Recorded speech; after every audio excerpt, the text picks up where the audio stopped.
The Sahara Desert seems far removed from the icy reaches of Saturn's rings. But for physicist Brian Cox, the behavior of the sand here can help explain how the moons form the patterns in the rings.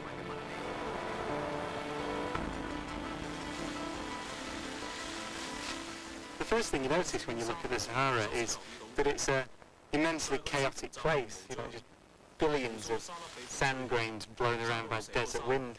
But if you look a bit more carefully, then you start seeing order. You see sand dunes, one after the other, stretching away into the distance. And then if you look really carefully, you see that the sand dunes are all the same. In the desert, the emergence of this order is created by the desert winds blowing always in the same direction, day after day, month after month, year after year. In the Saturnian system, the order and beauty and intricacy of the rings is driven, obviously not by wind, but by a different force, the force of gravity.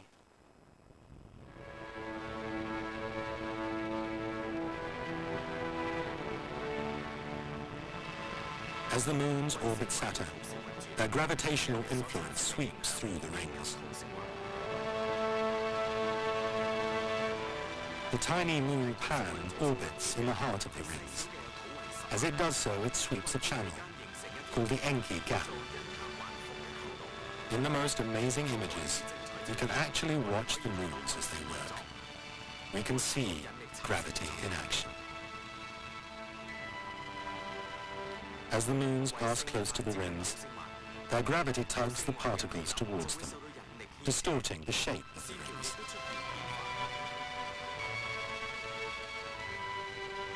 The F ring, one of the outer rings, is twisted into a spiral shape by two moons, Prometheus and Pandora. In this video taken by Cassini, you can see how Prometheus drags plumes of material away as it passes close by. These very short-range gravitational effects account for many of the patterns of the rings.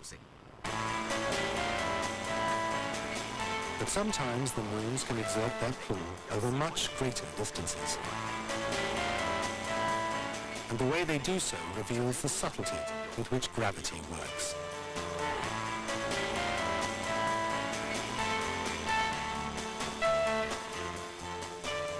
Well, this is the model of the Saturnian system, so the sand tile in the middle there is planet Saturn, and the majestic rings orbiting around the outside. But the first thing you notice when you look at the rings is they're not just uniform, flat structures. They're incredibly intricate and delicate. And the most obvious feature is this one, the Cassini division, which is a big gap about 2/3 of the way out from the rings. So how could that system have formed? How could that gap have formed in the rings? Well, it's all amazingly down to one of Saturn's moons called Mimas, which orbits way outside the rings. So how could a moon that's orbiting way outside the rings have any influence at all on the rings, and in particular create this magnificent giant gap in the rings? Well, it's all down to a physical phenomenon called orbital resonance.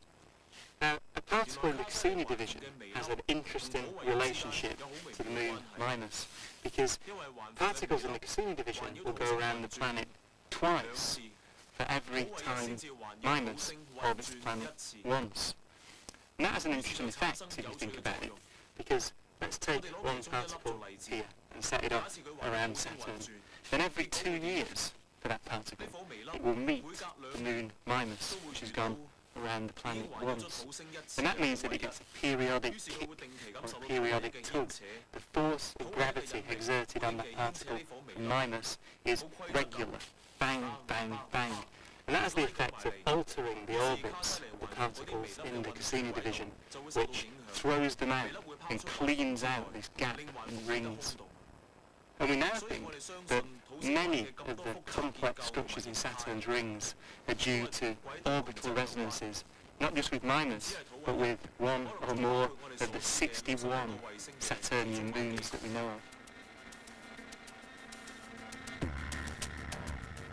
Saturn's rings are one of the most intricate formations in the solar system. We now know of more than 700 features in the rings that that are caused by orbital resonances, those gravitational interactions with Saturn's moons.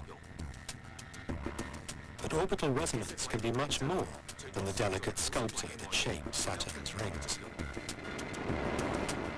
Because the same phenomenon that brought order into Saturn's rings has also shaped the entire solar system. And the evidence of that can be seen everywhere.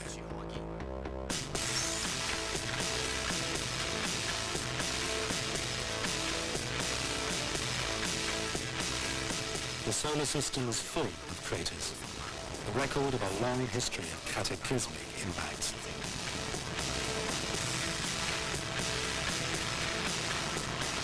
Many of these craters date back about 3.9 billion years, when the solar system was turned inside out by forces of orbital resonance playing out on a planetary scale.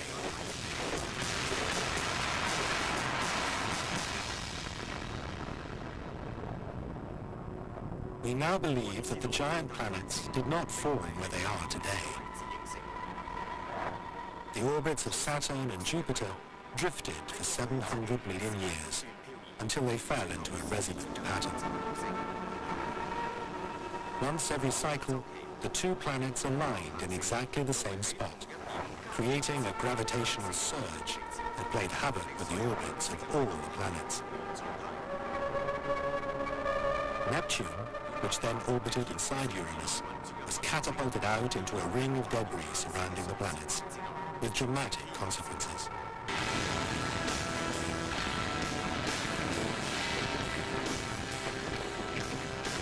For 100 million years, the solar system turned into a shooting gallery as a rain of comets plowed through the solar system. Billions of comets were scattered in all directions, peppering the planets. It was called the Late Heavy Bombardment.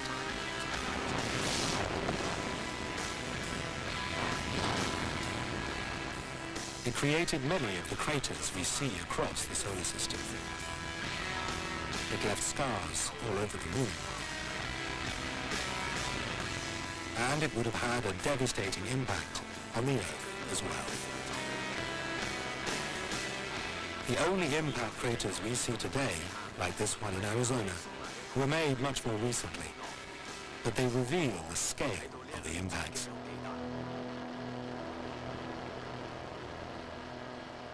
During the Late Heavy Bombardment, the Earth was hit by thousands of objects, in sizes far in excess of the meteorite that made this crater.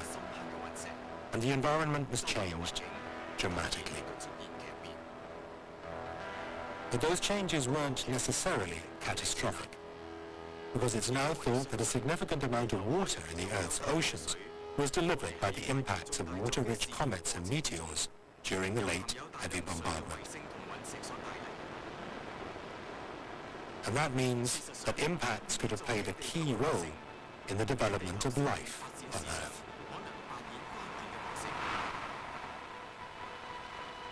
Before the Late Heavy Bombardment, the Earth was a searing, hot, inhospitable place. Afterwards, it was capable of supporting the oceans that would become the crucible for life.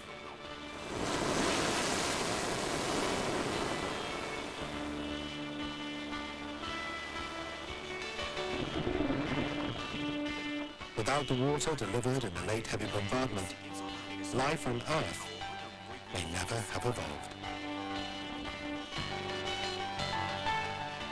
It's quite a thought that all the order we see around us may have been caused by the violent chaos generated by the orbiting planets.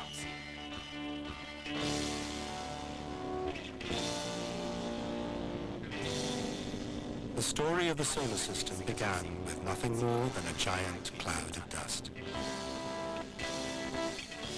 And out of this, the planets and their orbits were formed by gravity, a master sculptor of the solar system.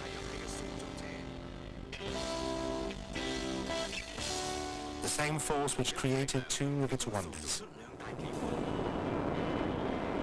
the colossal ice geysers of the geologically active moon Enceladus.